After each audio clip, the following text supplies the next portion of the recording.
This week on the show, we're discussing our Kirby Air Rise review, our Dispatch review, our Metroid Prime 4 preview, our Resident Evil Requiem preview, and the Game Award nominations. I'm your host, James, and today I'm joined by my fellow gamers and co-hosts, Brody. Hello. And Harry. Hello. And this is the Press Start Podcast, our weekly video game discussion podcast. Let's get on with the show.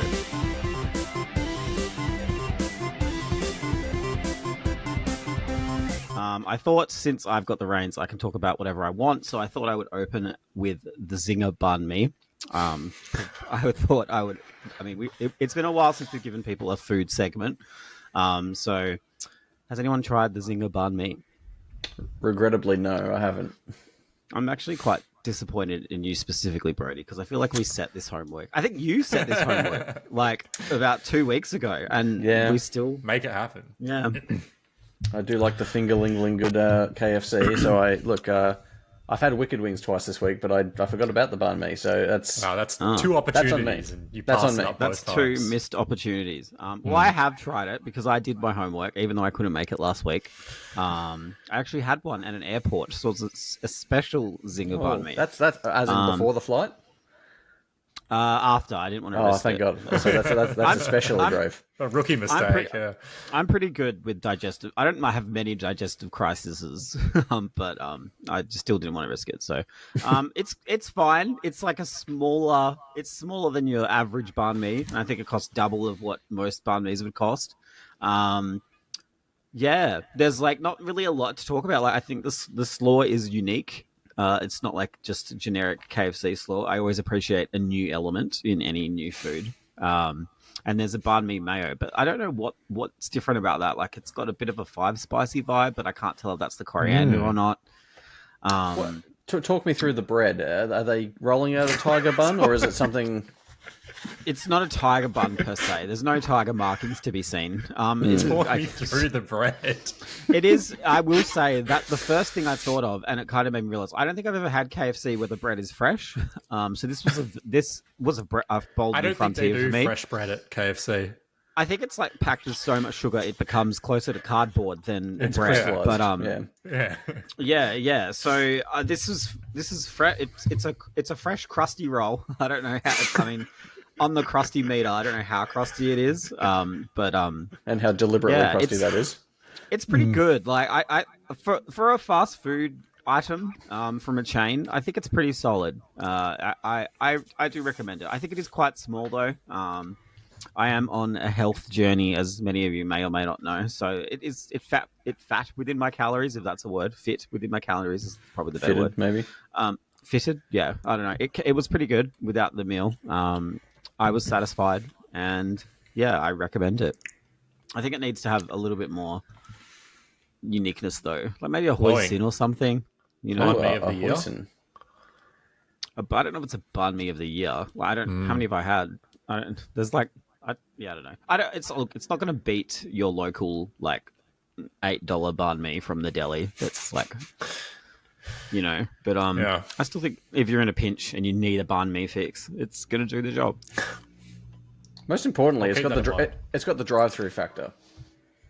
Absolutely. Where can you get a drive-through banh mi? Nowhere. Not at your regular Vietnamese shops. No shot. Yeah, mate. You never know. Another bold new frontier for them, maybe. But we'll see. The people have Curbside spoken. banh mi's. Yes.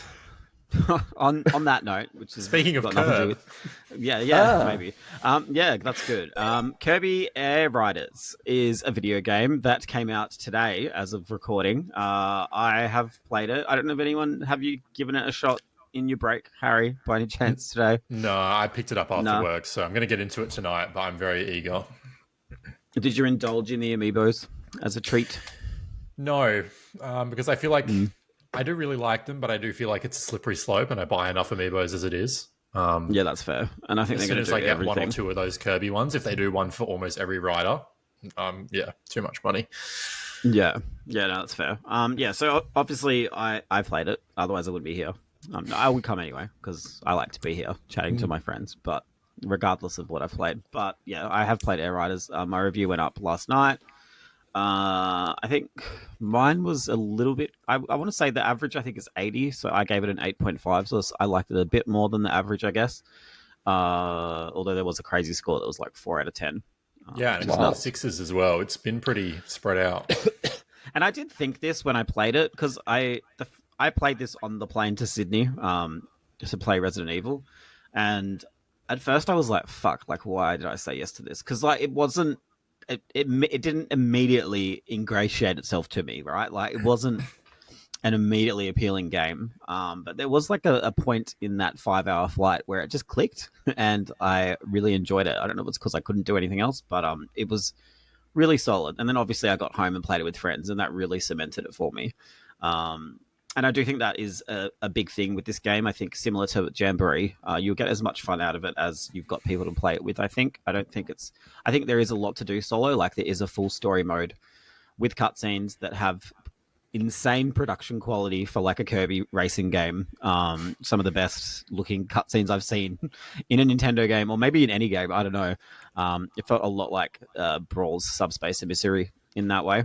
I think Sakurai's finally over the fact that cutscenes will get uploaded to YouTube. He's just going all in now on storytelling. Yeah. Crazy deep Kirby lore in here for the nuts who love this stuff too. So I think that the single play is good, but I think this really shines when you play it with 4 people, and I think or even 3 or 2, and I think it's even better to like report that it runs at like mainly full 60 frames when you're playing at split screen too, which is really cool. There's no like compromising, or nothing doesn't really look scaled back when you're playing split screen, which is really cool. But yeah, I mean, I feel like I'm going to be talking a lot this episode, so just, does anyone have any other thoughts about You said on Twitter that you're going to die on the hill that this is a better racer than Mario Kart. Can you elaborate on what this does better for you? Everything. Wow. No, everything for everyone. Absolutely, obviously.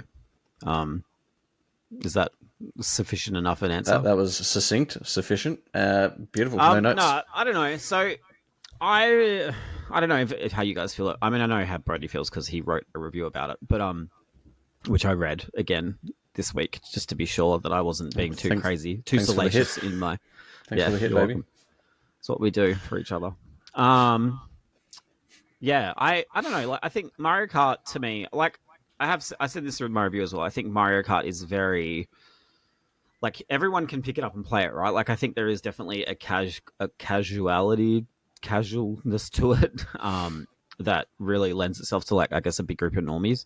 I think with this game, even though it's only controlled with one button essentially, I think that is a little bit hard to get around first of all. But once you get there, it's got this almost like, I feel like with Mario Kart, there's a lot of luck to it, right? Yeah. In terms of the power-ups and stuff. It's made to be like everybody's game. I feel like Air Riders, for me, which is more appealing, there's a lot more of a competitiveness to it. Yeah. It's almost like what if Smash Bros was a racer, kind of. Do you know what? Like it kind of mixes that competitiveness of a fighter like Smash with a racing game like Mario Kart. And I just really appreciated that a lot. I feel like every vehicle has different abilities in terms of some of them can boost, some of them can jump, some of them have better turning. Like there's just a whole bunch of it's more than just stat changes. And then you add on top of that, like all the characters have their own abilities, right? Plus the copy abilities you pick up on every course. There's just like a lot more going on. There's a big single player component, which Mario Kart, I mean, yes, it has that single player free roam, but like that's not the same, right? Like I feel like this has got like a much more, I want to say, effortful single player mode. So how long is it? So Road Trip is designed to be played multiple times. So and it's like an hour and a half ish per run or something. I think I read. Oh really? Oh, is it? I feel like I took 2 hours, 2.5, 2 hours maybe. Okay, but I did get stuck a few times because I'm as much as I am good at video games, I will never be as good at racing games as I am at anything else. So, but yeah, about that much. I think to see everything, you probably only have to do 2 runs, but you can unlock a whole bunch of extra shit if you just keep going. So it does feel quite what's the word? Substantial in that way. And there's like a lot of cutscenes I still haven't seen in my menu. So I've missed some stuff, but overall, I've seen I think 75% over the course of 4 hours. Was there a mode that you and your friends gravitated towards more than the other ones for multiplayer? Like, I know a lot of people are really raving about City Trial, which I know was popular with the original. City Trial is the winner in my opinion. It's my favorite. I do wish there was a few more maps because I do think if you're playing it like over and over again, that one city map can get a little bit but there's the sheer amount of like world events and mini games kind of do make up for that. But I do wish there was maybe a better map. I think just having that, you can kind of go and do your own thing. It's PvPvE in that way, right? Yeah. You can kind of go and do your own thing, collect all your power-ups, or you can kind of aggressively attack somebody else to make sure they're not powered up. Like, that element is quite fun, quite devious, but like quite fun. And then the mini games afterwards, like, again, it's not just racing, right? Like, you can just kind of get chucked in and just have to survive while all this crazy shit happens around you, or you can work together to defeat a boss. Like, there's just this, like, a really good mix of activities to do. Yeah, very good. I think it's like going to be quite underrated throughout the whole gen. I think it's going to be living in Mario Kart's shadow forever, unfortunately. But I do think it is a very fun game, and I think it's well worth a shot, even if you didn't like the original, because this does feel like what the original was trying to be, but for some reason wasn't. I think the first game was cobbled together in like 6 months or something. It was like quite a hectic production pipeline. But yeah, pretty good. Cool. Well worth your time.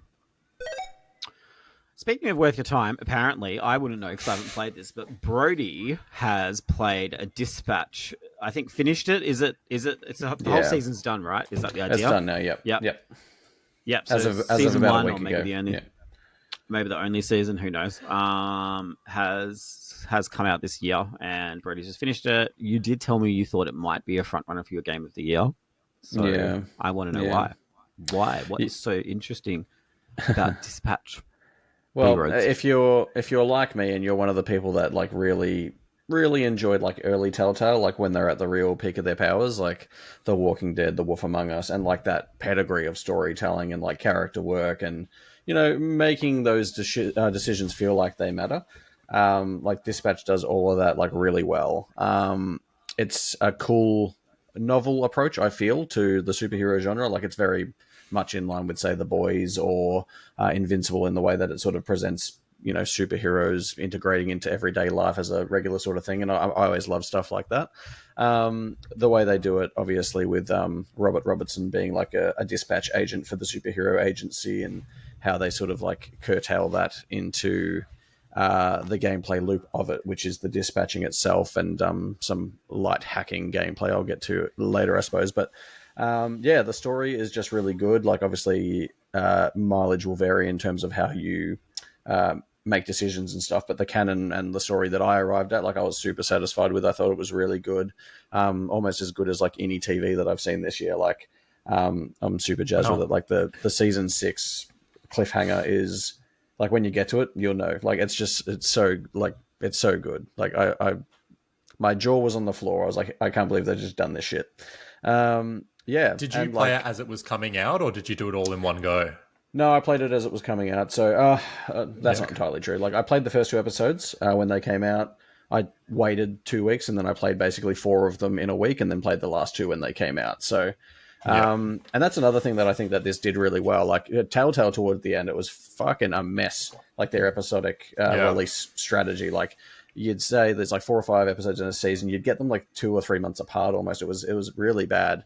So they obviously had this in the can and committed to the episodic strategy, and like were able to release 2 episodes a week for a month, which I felt was a really good cadence. And like the episodes are, 45 minutes to an hour and a half long. Like that, like, so it's probably 10 hours in all, maybe. Like it just felt really well paced and really well considered in terms of how they were doing that. Because obviously there was some concern, like, is episodic still relevant? Can people do it well? And I feel like Ad Hoc have managed to say, yeah, I think we can do it. The cast is really great.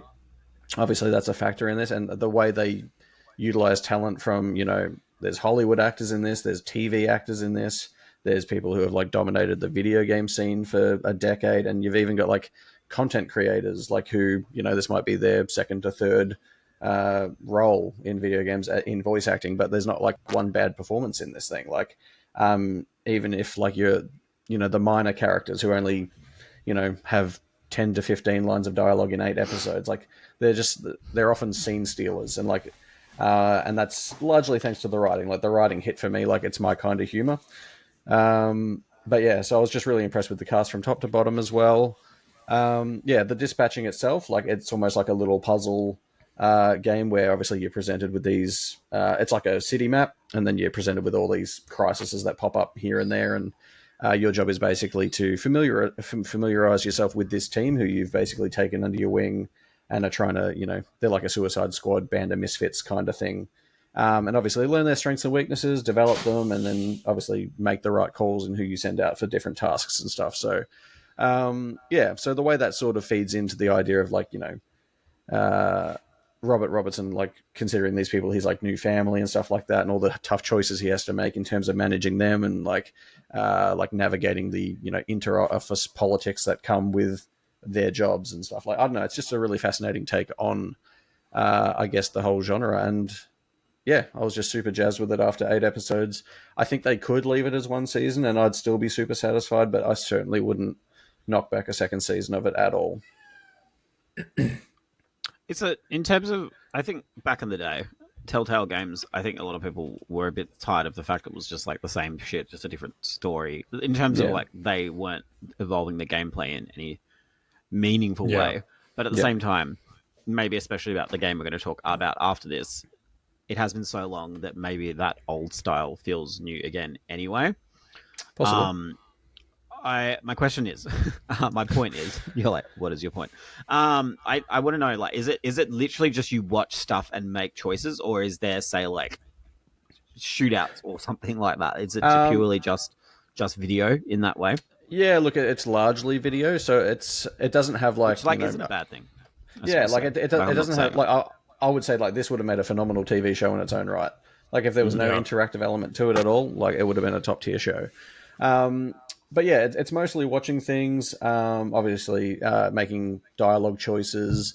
Obviously, you've got the dispatch element to it. And then, throughout some of like the cinematic moments, like there'll be quick time events as well, similar to old Telltale games, I guess. What it doesn't have is any of the, like semi-open little areas where you wander around and collect things and things like that, which I grew to be really tired of at the end of Telltale stuff anyway. So I'm glad that that's sort of been jettisoned in favor of just like more good storytelling. And I mean, like in terms of like how you engage with the game, like I was more than satisfied with, the 2 or 3 dispatch sessions I'd have in an episode, and then the rest is just storytelling. Like I found it completely fine. Sounds good. Is it PC and consoles, or is it just PC at the moment? PC and PS5. Yeah, okay. Yeah, it's not on Xbox, is it?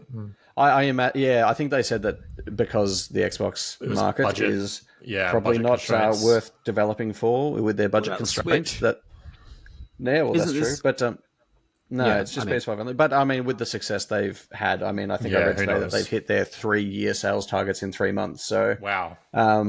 I'm hoping that obviously it'll get ported eventually, and then, with any luck, if the stars align and Aaron Paul and Jeffrey Wright are all available, then we might get a second season. Do you think it comes up a lot, and we might talk about this later even, celebrities in video games? Yeah. How are the performances like there compared to, say, like the other, like I want to say normal voice actors, but like the typical video game voice actors, like Laura Bailey, for example, versus say, and Matthew Mercer and stuff like that. Yeah, look, and that's what I mean. That's what I was saying before. Like, I can't fault a single performance in this. Like, everyone is really great in their roles. Like, Laura Bailey is obviously one of the best to do it.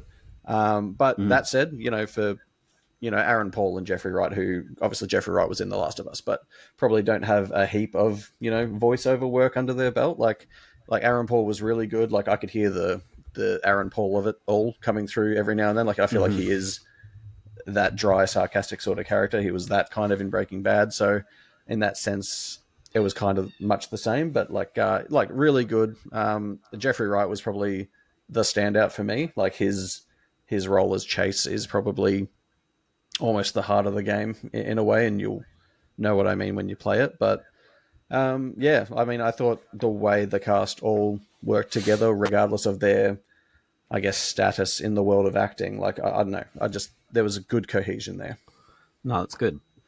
I think that's like genuinely good because a lot of the time they just seem to like phone it in and Yeah. or I just, mean, like you know, even like Jacksepticeye and stuff like that. Like really, really good and really funny. Like a lot of cool. those characters were like used for like they were the comedic relief characters, but like some of the stuff hit. Like Jacksepticeye plays like a small strong man whose special move is that he runs around and just punches people in the cock. Like it's just, and I don't know, that might not hit for everyone, but that hit for me. yeah. I'm really glad. Yeah, no, that is good. I think like that comes down to good direction as well. I feel like that's really important and is always overlooked. When especially in those kinds of games where there's so much acting. hung on just the story and the narrative in general, keeping people engaged in what is essentially a TV show, but you know, interactive. And to that point, obviously it being effectively a TV show, it's super well shot and well choreographed as well. Like it's like I can't fault it, and it will definitely be at the front of my mind, whether that's due to recency bias or not. But it'll be at the front of my mind when I'm thinking about Game of the Year.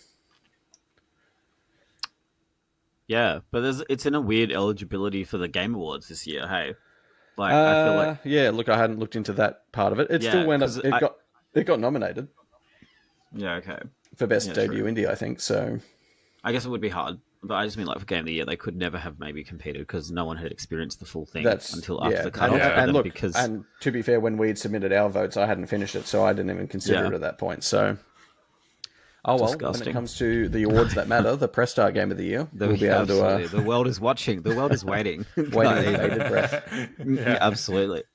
Speaking of waiting, Metroid Prime 4 is out in less than 2 weeks, which is kind of crazy to say out loud. I don't know if Brody cares, but I know me and Harry have been watching with bated breath similarly. Bated breath, yeah, lots of bated breath all around from the Press Start team, seems. So... but obviously, before it came out, Shannon got to go to Nintendo and play I think the opening scene again, plus some extra stuff that we haven't seen before. Obviously, Shannon isn't here, or you wouldn't know. That's given how much he speaks normally. But we can Photoshop him in looking at his phone. Absolutely. Yeah, just so everyone, like a cardboard cutout. I should get one printed like here, just so that everyone can feel like he's still here. Pop him in when he's not here. Yeah. Yeah, absolutely. But anyway, enough bashing Shannon. I watched all of his footage and read his preview.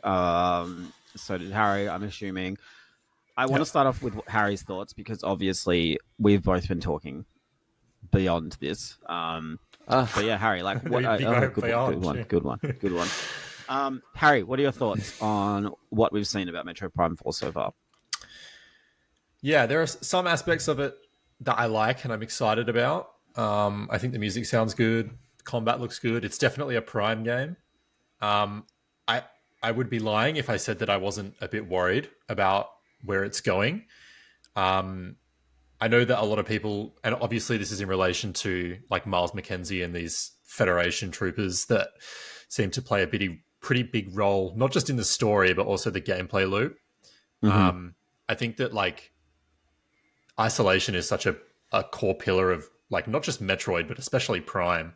And I don't know, to have people follow you around and sort of comment on everything that you're doing, even if you can turn those barks off, is going to be frustrating. Especially after waiting 8 years. I think it just kind of undermines what is a core part of Metroid's identity. Obviously, I'll reserve judgment for full release and things like that. But I also think there's other things around this game that point to the fact that Nintendo just aren't super confident in it. They're not marketing it in the way that they did for Metroid Dread. We're 2 weeks out and I still feel like we don't really know a lot about the game. And I mean, obviously I don't want to know everything, but given the way they push games like Bonanza and Air Riders and things like that, I kind of thought there'd be more. Especially given the budget for this is apparently their biggest, like in totality. Yes, but I also think maybe I already said this to you, maybe, but this game was made in America, and that naturally is a lot more expensive. The same game being made in Japan would cost less just because of how wages work, right?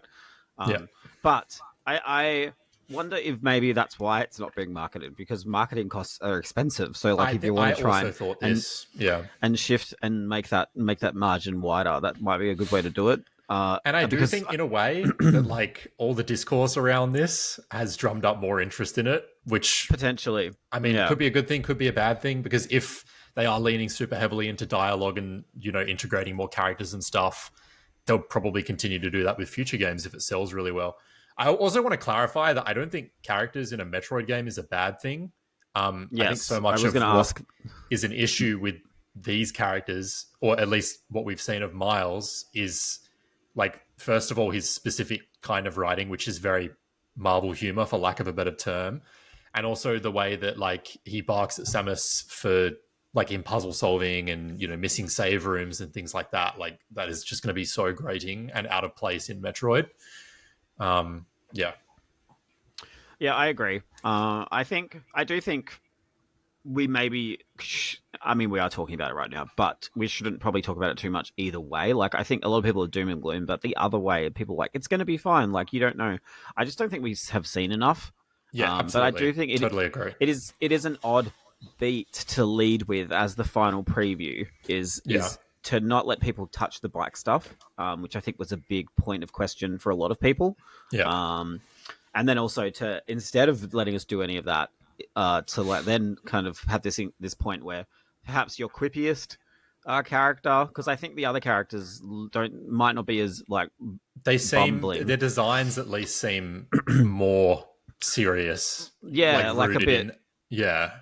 And so it like makes sense that the Federation has such a big role in this game because Psylocke is the antagonist and things like that. Like, it makes sense, but I just hope they're written well. Like, yeah, I think like people say oh, you had written characters in Prime 3 and Other M. Well, Other M was shit, first of all, and like Prime 3 is widely considered the weakest. Well, you know, it's a bad Metroid game. It's a alright action game. And Prime 3 is like widely considered the weakest in the trilogy. Not just for the character reasons, but you know, it's definitely a contributing I have seen factor. like a lot of like absolute like putrid arguments online about how like it's not over for Prime 4 because you can speak to like a Luminoth person in Metro Prime 2 and stuff, and I think that's quite so different. It is so disingenuous. I think like these characters, you kind of speak them for a bit and then you're off on your way. They're never like in your ear, constantly telling you like where to shoot and the tone is so stuff. different as well. Like when you speak to the Luminoth in Prime 2 or trip over, like, you know, it's it's a very different beast in my opinion. I agree. Yeah. But that being said, I do think so. Watching the stuff that Shannon was playing, I think like it's almost comfy, like just watching like Samus kind of just walk through a jungle, and the world is very alive. Like when you walk up to shit in a swamp and stuff, like there's little like worms or flowers or something, they like retract into the ground and stuff. Like those little touches are really cool. The psychic abilities, I was at first a bit worried about because it looked very gimmicky. Like you just use the psychic ability to turn on a switch rather than say, you know, it being some kind of cool like telekinetic combat kind of situation. But seeing stuff like the morph balls now, you can kind of use psychic powers to kind of pick them up and throw them and stuff. I think that's kind of cool. It feels like an interesting. Cool ideas. There are some cool ideas, and I think they could definitely do more with that, especially if they're just bringing back old shit with like new spins, like literally maybe new spins like Screw Attack. But I just think you could do some cool psychic stuff. I think that this preview kind of helped me see that element of it. I can see there being more potential there. Yeah. But the other thing that like they didn't, and we mentioned the bike, right? Like I feel like that's such a big part of the game, and I think like structure is a really important thing in Prime games. I think the reason people like Prime 1 and 2 so much is because their worlds are interconnected and they loop back on themselves and things like that, in the same way that Dark Souls does and so on. Whereas like Prime 3 kind of stepped away from that and had individual planets, which you still backtrack through and revisited, but it didn't have the same magic. And we still don't really know what they're doing with Prime 4, but it seems like this bike is going to connect all these different locations, which if that is the case, I mean, I'd be lying if I said I wasn't underwhelmed by the fact that it's not a true and connected world like Talon 4 or I just don't see how like that desert connects, say, like the thundery towers of that vault area, or like and the jungle. Icy, But then to be fair, like Metroid Prime 2, I feel like the areas were Metroid Prime 1 maybe the biomes were also dramatically different, but they were on the same planet. Is true. Right? Like I feel like just because there's a sand pit connecting them all, it doesn't really change. It's still primey in that way. I do. My only want, honestly, is I just feel like that sand area needs to have something more than just traveling. Like I want it to be Yeah. more than what Hyrule Field was in Ocarina of Time or Twilight Princess, right? Like just this big open area with like nothing to really do in it. I feel like it's kind of pointless unless there's some weird way to kind of shield this, like hide the Switch's load times because it's obviously a Switch One game at the end of the day. But yeah, I think it's exciting that we're getting it. I'm still a bit apprehensive. Like, I'm not. It's not 100% like, wow, this is gonna be the best thing ever. Like, I don't feel that way as a Metroid fan. Yeah, I'm more cautious than I was like before the previews, I think is a good way to put it. Yeah, and then like I should say also like I also did feel a bit weird about Dread. Like I thought, is this just going to be the Emmys and like running away from them, and like that's kind of not interesting. But then obviously I played that game, and the way that it kind of really locks into the lore and stuff, I think was really cool. The actual game itself was really solid too. But Brody, what do you think? Any thoughts, feelings, Metroidy? You love Metroidvanias at the end of the day, right? Kind of. This is true. Yeah, look, I can't deny that. I am a big fan of Metroidvanias. And look, it's probably more that I've never really given Metroid Prime the chance. Like, I bought the remastered one on Switch a couple of years ago, and I maybe played the first hour, and what I played I liked. But I don't know. It's just never really buzzed me that much. So, yeah, look, I don't know. I'll wait and see what the reception is, perhaps, and yeah, we'll go from there. But it's not one that's, drumming up much excitement for me. But I just hope it hits for, I guess, people like you and your concerns about the bike and stuff. And like obviously the world not being as connected as you'd wish. I feel like they where there's smoke, there's fire there, and I think that is looking probably to be the case. But obviously, I still hope it's good, and I hope you have fun. And God bless. Thanks, that's really nice. You should definitely try Prime 1, though. I have it. It's really good. I have tried. And phenomenal game. And what I've played, I've liked, but I don't know.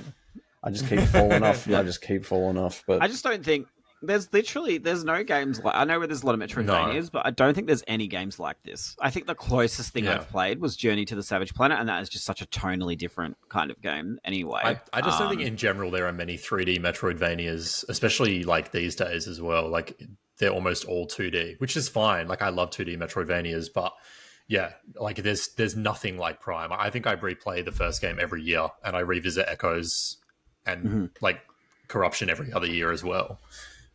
Yeah. Keen to see how it goes, but we'll have to wait and see. Speaking of waiting and seeing, Capcom were nice enough to send me to Sydney to try out Resident Evil Requiem, the demo that everybody has played. I feel like not everybody, obviously, but yeah, exciting times. Got to chat to the producer as well, which is really cool. I finally met somebody who could match my freak when it came to Resident Evil. It was a really good feeling. Even though there was a language barrier, we still vibed. So that was really nice. I don't really want to talk about the demo too much. Like, I feel like everyone kind of knows already what there is about this game. Like, it is very much what you see. I feel like it's the game itself is not what you see. They're definitely hiding a lot. But it does feel a lot more horror focused. And even though I've watched this demo a million times playing it, I still was scared. So I feel like that is already quite a glowing thing, I guess, for me, especially somebody who I don't get scared too often anymore. I've just seen it all. It's like, yeah, whatever. It's desensitized. Absolutely. But they found a way to sensitize me again. So they're on a winning path. I guess my first question about all of this, I spoke to the producer. He mentioned it is going back to horror a lot more, and that they're kind of he actually apologized to me for the end of Village, saying, "Look, I'm sorry. I know that the end of Village wasn't that great." And then I thought of Brody because I remember Brody was like, "Oh, this end bit like blows chunks." And even though I didn't have any issues with it, I understand at the same time. It is something that comes up with all of my friends. But Brody, hearing this is more horror tinged, does that wet your whistle? It's apparently closest to RE2. Thoughts, feelings? Okay. RE2, again, not a game that I finished, but what I've played, I've enjoyed. I thought you played it. I have played it. You finished Village though, right? Yeah, I finished 7 and 8. I've finished the first person ones, if you will, because I don't know. I just find playing first person games to be more, I don't know, easier. I don't know what it is. Yeah, okay. But yeah, even if this is maybe in terms of horror closer to 7 than 8 was, like I'm certainly down for that. Yeah, mark me as excited for this. Don't worry about that. I'm in for it day one. I'll be there. That's really encouraging. That's really nice of you. For me, I support my friends. That's cool. I'll play Dispatch very soon just to make up for it. Harry, thoughts, feelings? Yeah, I want to know. I don't think I've spoken to you about Requiem ever. We have definitely spoken about Requiem. Oh, have we? Okay, sorry. Absolutely. I'm curious. Like, obviously, like they are saying it's closest to RE2. I'm guessing they mean the remake. Yes, I would assume so too. Like in terms of the horror and stuff. How did you feel? Obviously, you played a very brief section, and like presumably that was more horror focused. I mean, obviously, we don't know what the rest of the game is like, but correct. It's alluding to the fact that it's kind of this open Raccoon City. Like, yeah, would you say that like it felt like RE2 along the lines of RE2's horror, or do you think it's closer to RE7? Honestly, because they're very different kind. To me, yes. RE2 remake is still a little bit camp. Like it still has the camp of the original trilogy, less so than they do. Whereas 7 is very much like Grindhouse, like they commit to the bit. Like, I'm curious what you feel. In that way, I actually asked them about Village. I said, if you had to pick an area of Village that this game is most closest to, what is it closest to? And they were like, nothing. And I was like, oh, okay, that's really helpful. But to answer your question, I don't think it's quite... like, when I think of RE7, I think it's this, like, kind of dirty undertone. Like, there's this, like, really... Like, what's the word? Like, swampy, dirty like undertone to it all. And, like, Yeah, it's, like, grimy. Almost like Silent Hill has, like, a... Like, through the rusted, like, other world, it has that feeling of, like... Yeah. And this mechanically, because I played the demo 4 times, because I just wanted to be sure. Twice in first person, twice in third person. Mechanically speaking, especially first person, which I definitely prefer, it feels like RE7, just in terms of the way that Grace moves and interacts with the world and stuff. But it does feel like a step ahead because you have to kind of worry about, in like games where you kind of walk past, say, a bottle, and it's just a bottle that's been like modeled like next to the wall. So like you're like, yeah, whatever. In this game, if she steps into that, it moves and that makes a noise, and then something will be alerted. And there's like, so in that way, it feels a lot more alive than say 7. Because if you go to 7, I've got goosebumps. Go back to 7 now. That's good. I'm glad. That's what I want. My voice has that effect. I hadn't realized that was a thing. That's very. I don't want to get chased by that big mama thing. There's definitely still like an element. Like there are definitely still things you can't interact with for sure, but it does feel like a lot of stuff in the world is like active and dynamic and stuff. And there is a bit in the demo that I'm sure anyone who's watched this already has seen, where you have to move a trolley over to a like a thing to pick up a screwdriver, and the way you move that, you can do it perfectly and not drop anything, but there's all this shit on it and it's rickety and like that in itself is quite tense. So yeah, to get back to your question, this feels cleaner than RE7, but it feels in terms of the visuals and the aesthetic and stuff. But it does feel closer to me in this bit. It feels close to the horror of 7. Yeah. I prefer first person. I just feel like not being able to see the thing chasing you is way scarier than being able to move the camera around. Do you know what I mean? Like I feel like, I agree. And I do wonder if third person's there to kind of make this just a more appealing game for people who are a little bit too scared by the first person stuff. I know a lot of people who bounced off 7 because maybe. Poor Ewan, not here to defend himself. But yeah, there were like a lot of people who I think bounced off 7 because it is so scary, and I totally understand that because 7 is just so good in that way. But yeah, to answer your question, like he said to me, I don't think it's like anything else. It's like a really good mix of like 2 and 7, I reckon. But I'm so keen to know what the go is with this game. Like, I think I think this is literally like about 5 to 10% of the total game, and I think they've kept so much secret for so long. Yeah, and like typically, I don't know. I feel like they usually don't do that as much with RE, like late game stuff they do, and I think like it's so interesting that like this is almost been posed as like it's closing out this trilogy, but like the subtitle of Requiem as well, and going back to Raccoon City, it almost feels like a full circle moment for the whole franchise, which is why like Grace as a protagonist seems like a strange decision, obviously. But how did like, I guess, do you have any more thoughts on like Grace as being the protagonist for this game? Like, after Yeah, playing it, or she's good. She's fine. I think her performance, whoever's voicing her, is doing a really good job, and she's scared in a. I feel like like a lot of games, especially horror, you get a lot of characters who talk to themselves a lot, and they just like swear, like "oh fuck," or like "oh my god," like or like Ethan stuff does like that a that. lot in Seven. Yeah, it's not. She's not like that. She's not over the top. I feel that she is scared. Yeah, um, but and they said this to me in the interview. They said like she does grow throughout the game, and I think that's quite cool. Because they have this character who is new, but they're not a blank slate. Like Ethan really is a blank slate for the player at the end of the day, right? Like they would never, yeah, they don't even show his face. Like that's the whole point. Whereas I think there is definitely more character there, and I mean, I have theories about a lot of things already, and I'm not going to talk about them just in case they're true because I don't want to spoil anyone. But I think, yeah, like her character will be interesting to see develop, and I think she has a few more ties to other characters that haven't been revealed yet. We'll have to wait and see. I'm very eager to see how it shakes out. Like 3 months out, feel like they haven't like fully dropped the curtain, and I don't know if they will. I don't know if I want them to now. I reckon they will. I reckon they're not going to be able to. They won't commit to the bit. I feel like too many people are going on about it, and I also think they've probably locked in a December trailer at the Game Awards, to reveal the second half of this supposed puzzle or whatever you want to call it. But yeah, that was my last question before we close this out. This is probably the last time we're going to talk about Resident Evil 9 until we get another trailer. Final predictions from all of you. Is Leon in this game or not? Yes.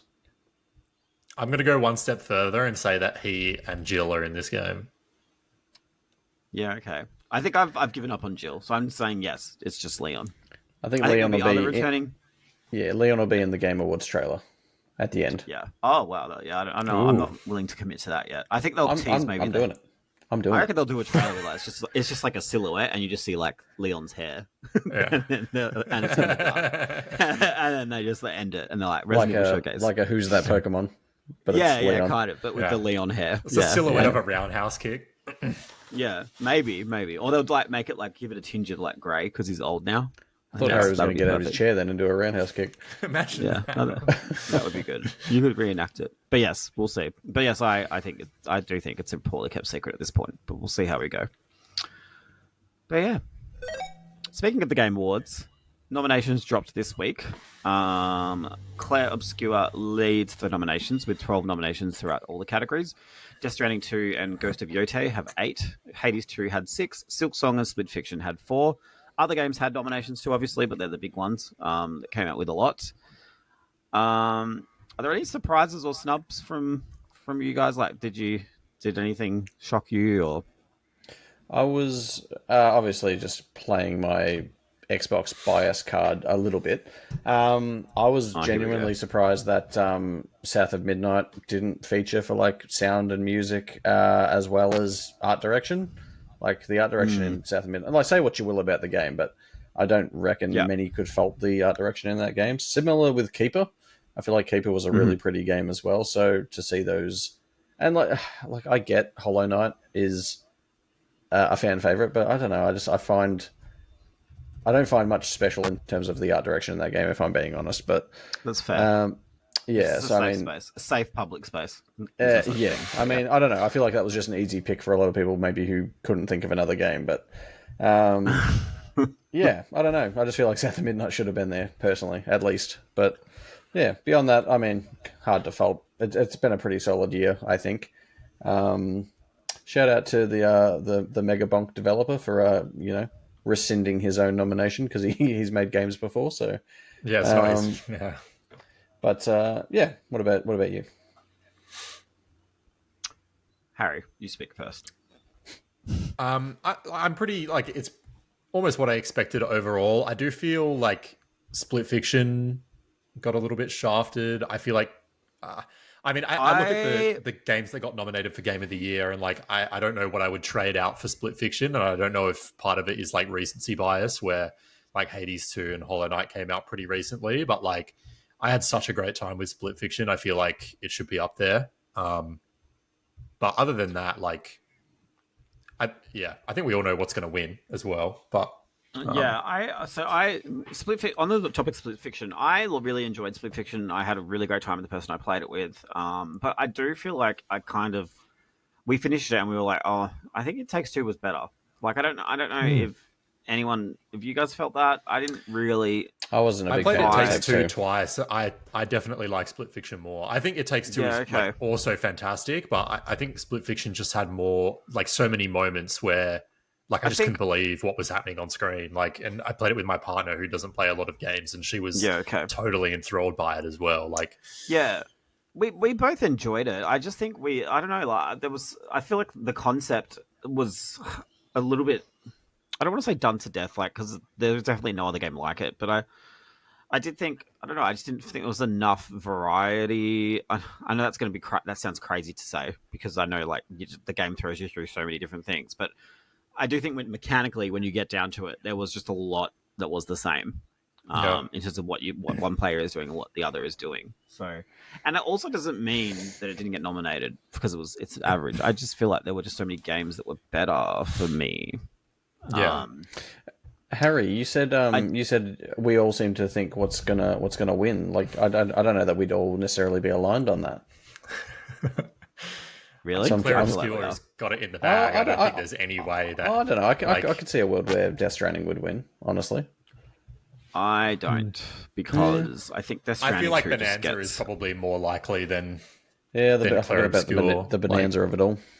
Yeah, I think what's happened. Yeah, I think as well, like, because a lot of people, like, I have heard. I mean, there's a lot of. I mean, the discourse around this is again quite putrid, but a lot of people think there's like conspiracies, and that we all get together and decide, on what we're going to vote together, and obviously. I mean, I don't think I've ever spoken to another jury member in my life, and we've voted on this for how many years, right? So, like, it doesn't happen. I think what probably has happened here, right, is I do feel like a few people have maybe voted for Claire Obscure in multiple categories, and across all of the ballots, it's just made it into everything, right? Like, I personally know I didn't put Claire, like, for every single game, for every single category that's been nominated, and do you know what I mean? Yeah. To that point, we don't even talk to each other about our votes. No, yeah, I didn't. I mean, I sent it to Brody and was like, "Yeah, here you go." Yeah, so I collated everyone's votes basically, and yeah, I'd say there was a pretty good spread to the point where, and like that's having seen everyone's votes, that's why I'm like, at least internally within here, like I sort of know that we're certainly maybe not Claire Obscure leaning, but it seems like I do feel like I'd be thrilled becomes if it won. A popularity contest at some point, right? Yeah. Like I definitely think some, like, best game direction. I think people don't necessarily vote for like a game that's well directed, just a game that looks good. And like, and art direction. I agree, Harry. Like Hollow Knight looks the same as the first game, and oh no, was it Harry or Brody? I think Brody said it. Yeah. I do feel like it still sort of looks like the first game, and like there's just so many incredible looking games that have come out since then. I mean, you could even say the same for like Death Stranding 2. Like, obviously a very pretty game, strong direction, but I don't know that it does enough different to be there again. Yeah, I mean, I ahead of other games. I did vote for that, but there's definitely like I feel like Bonanza. And like, was Ghost of Yotei nominated for best art direction? Yeah, it was. Yes, which is like another. Give me a fucking break.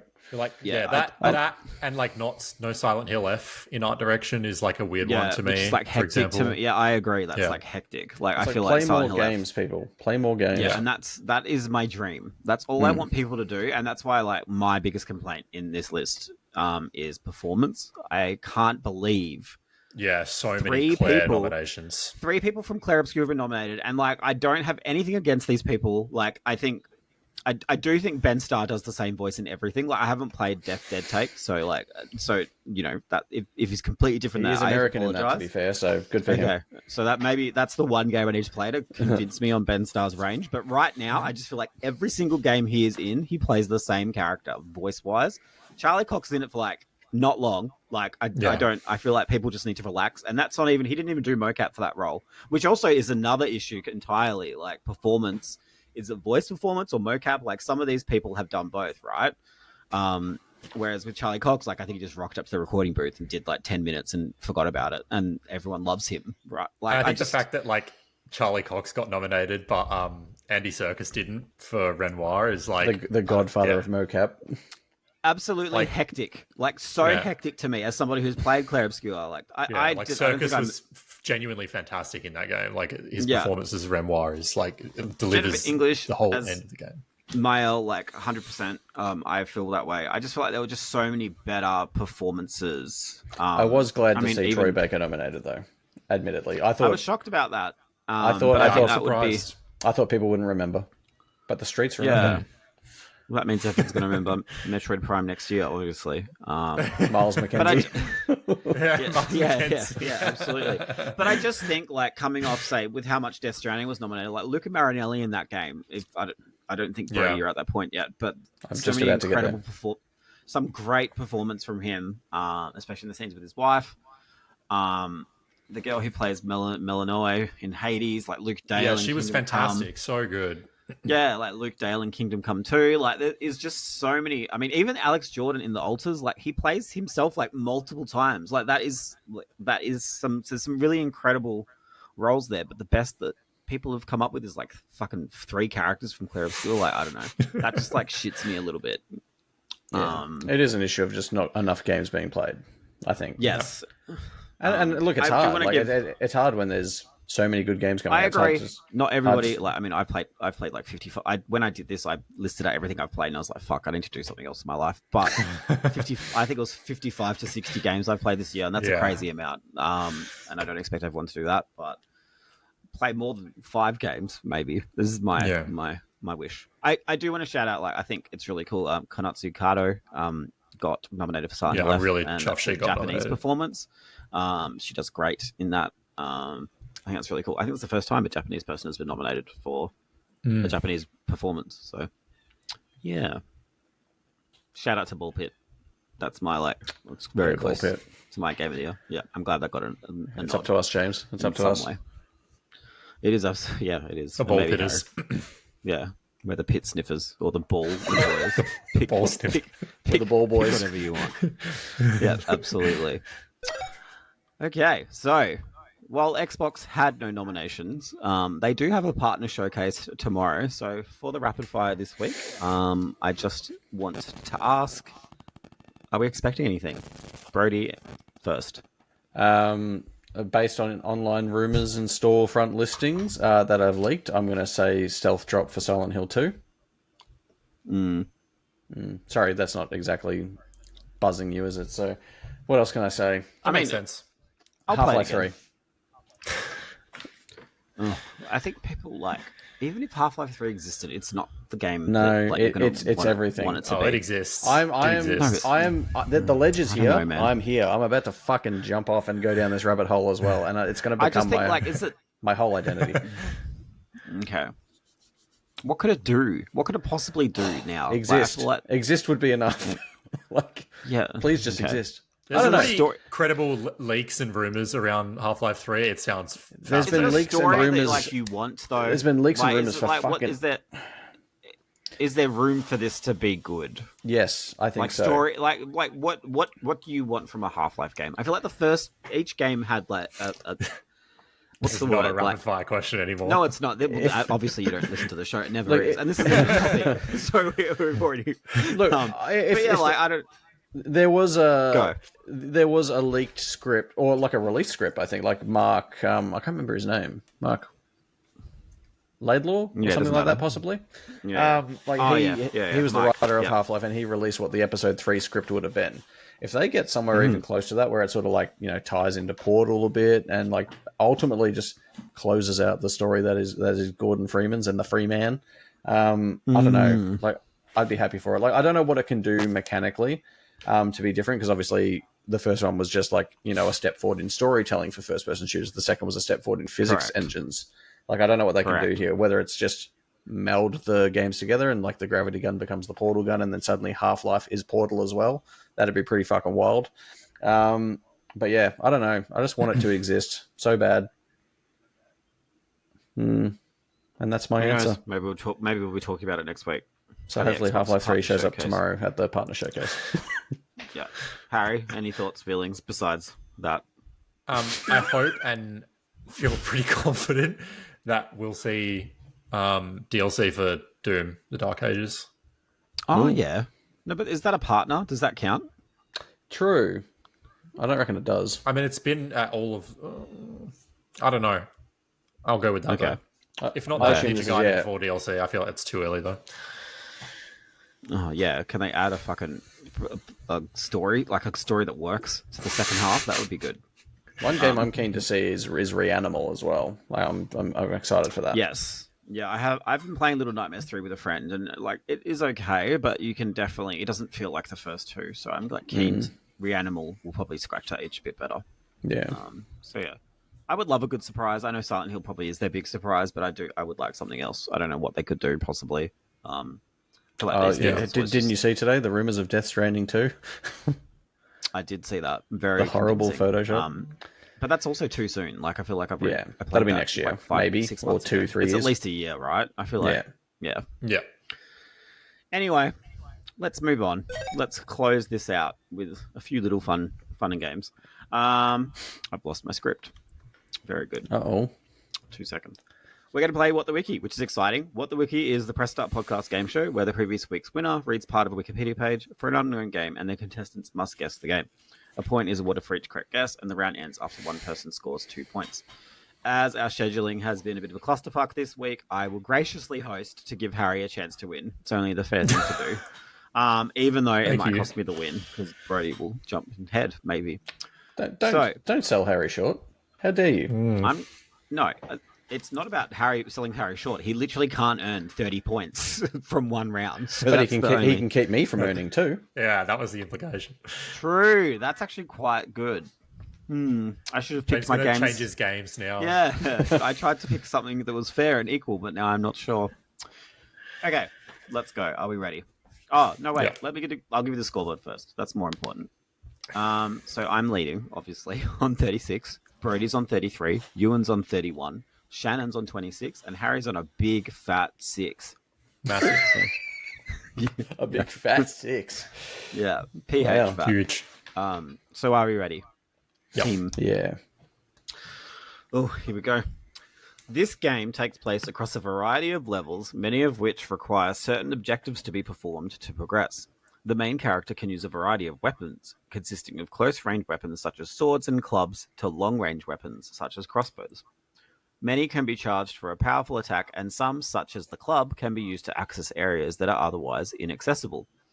When not possessing any items, the player is able to rip their arm off and use it for both melee and ranged attacks. The player can also equip a shield alongside weapons for defense, but each type of shield has a limited amount of strength. Development for this game began in 1995 at Millennium Interactive. Jesus. The visuals are heavily influenced by Tim Burton's The Nightmare Before Christmas. Originally conceived as an arcade-style shooter for the Windows and the Sega Saturn, the game eventually evolved into a PlayStation title. The game received mostly positive reception from critics upon release, with praise including Harry. Yes, Harry. Is it medieval? It is medieval. Congratulations, Harry.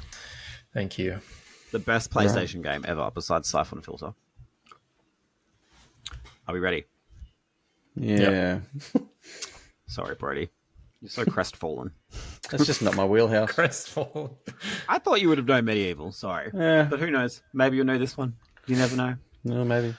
This game takes place in the year 2340, when the human race has spread out across the galaxy and settled around 50 star systems, which are collectively known as the known worlds. The major colonies and some... Yes, Brody. Nah, I'll opt out. Sorry. Go on. No, I'll opt out for now. Ooh, playing very mysterious. The major colonies and some alien races are governed by what is known as the Confederation of Allied Worlds.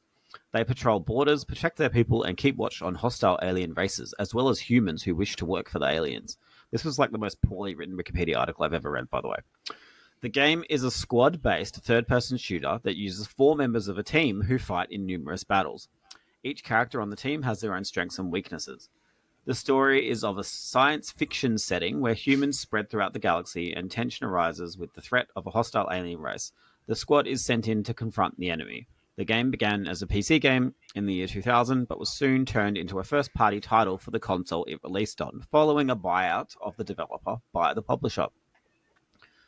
Engagements in combat can be handled via stealth, sniper fire, or direct assault. Each of the 4 playable characters has a special ability for approaching combat in their own way. 2 of the characters are suited to direct assaults, another is suited to stealth, and another is suited to sniping enemies. The player switches between and issues orders to the characters via the D-pad. There is no online gameplay, but there is cooperative play, where another player may at any time control another character during the campaign. Up to 4 players are supported this way. I need to look up the article because I thought you would have got it by now. Interesting. I just can't place what console this would be.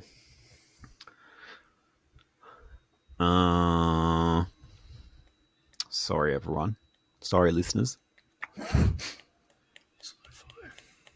2001. The game was officially unveiled in October 2001 at Microsoft's X01 event and shown in more detail at X02, where, according to the developer, much of the speculation was that the released media was not actually in-game. Although it was also said that technology was the biggest challenge in development, the team did not receive development kits until mid-2001. Doesn't really help.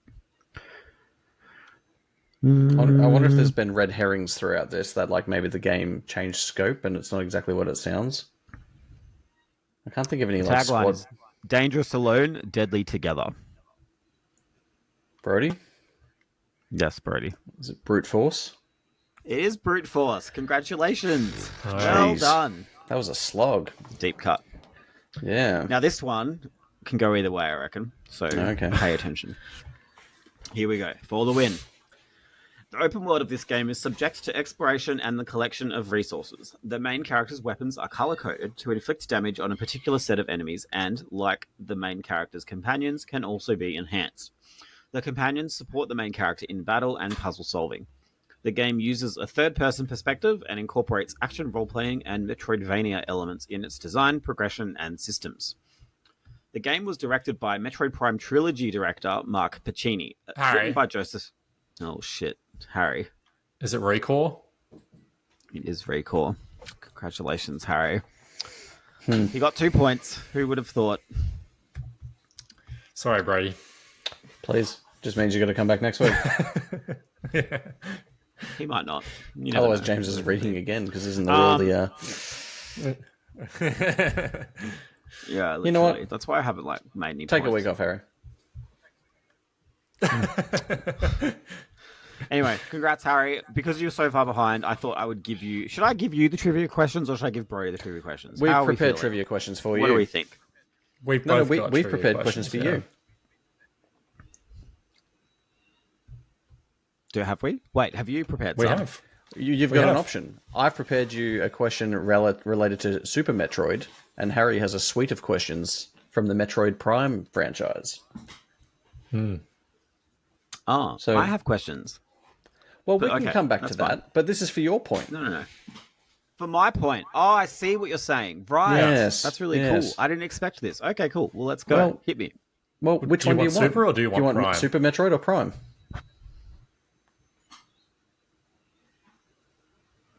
For those who are listening, I'm doing the Lenny face with the 2 fingers. I'm going to go Prime. Okay. You want Prime 1, Prime 2, or Prime 3? Oh my god. Fuck off. Prime 1.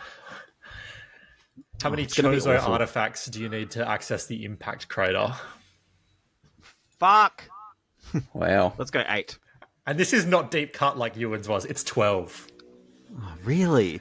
Fuck, man. 12. Okay. Wow. No point for James. Okay. Well, Harry. Okay. Oh, that's really just depressing. I've played that game so much as well. Do you wanna- Harry, do you wanna your s- categories... I said, Oh, do you want a okay, second go chance on. at the Super Metroid question? Nah, to ask me it, but it's not for points. Okay, all right. Totally fair. Question is, Samus is sort of a galactic Batman. How many power-ups is Samus equipped with? At the end of the game. I'm going to assume it's at the I'm end gonna of the go game. I'm going to go 12. It's 14. Okay. Ooh. Yeah, no. Close, though. The dream is dead. The answer Close. was 12 for the Ah, last okay. one. Anyway, Okay. Yeah, I know. That's why I thought maybe you were trying to be funny. we weren't in cahoots. Okay. Harry, your categories are Metroid, Silent Hill, or Resident Evil. Pick one. Yeah, I think Metroid. Oh, wow. Okay. He's a bit of a buff. It's a I didn't really think you would pick Metroid, so this is like, I feel like this is a little bit too easy, but that's okay. Let me just pick one. I have 3. You really prepared? What? Fuck. He's embarrassed What now because these are too easy. First game? Yeah, they are. They're way too easy. No, wait. Let me try and think one up on the fly. He's just going to think one off the top of his head now. Yeah, no. In Metroid Prime, what is the name of the research frigate where the game begins? Oh. It's not the GFS Valhalla because that's corruption. Harry's now doing the Lenny as well, just for people that are... Yeah.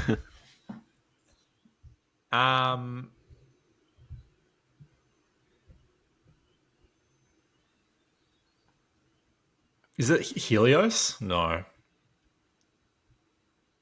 No. Do you want... No. I feel sorry for you, so you get another answer.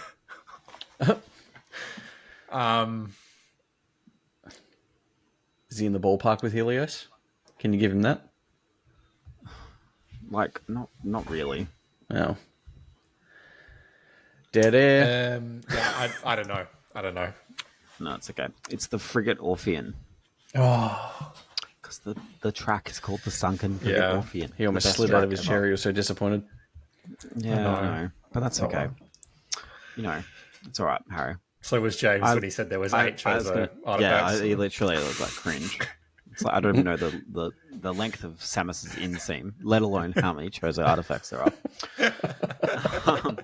So, with that, let us bring an end to this week's episode of the Press Start podcast. Subscribe to us on Listener or the podcast service of your choice. Follow us at press.au or visit the site at pressstart.com.au. We've been joined today by Brody. Thank you. You can follow me on most things at Brody_DG. Harry. You can follow me on most things at Harry_Callow. And if you tune in about 2.5 weeks, I'll either be raving about Metroid Prime 4 or molding about Metroid Prime 4. We will see. Did you say molding? Yeah. What's molding? Is that like gooning, but like the opposite? It's going so mad that you're going bold. Yeah, okay. Interesting. Yeah, very interesting. It's an old one. It's not really new, but yeah, I don't know. I'm so out of touch. It's the children. Yeah. Anyway, I've been your host, James. You can follow me on socials, on my Twitter at JamesATJAMZ, or you can just find me on Blue Sky. Someone else did this week, so obviously it's working. whatever is happening is happening. But until next time, we'll be back next week, obviously. And until then, happy gaming. Bye. Bye. Bye.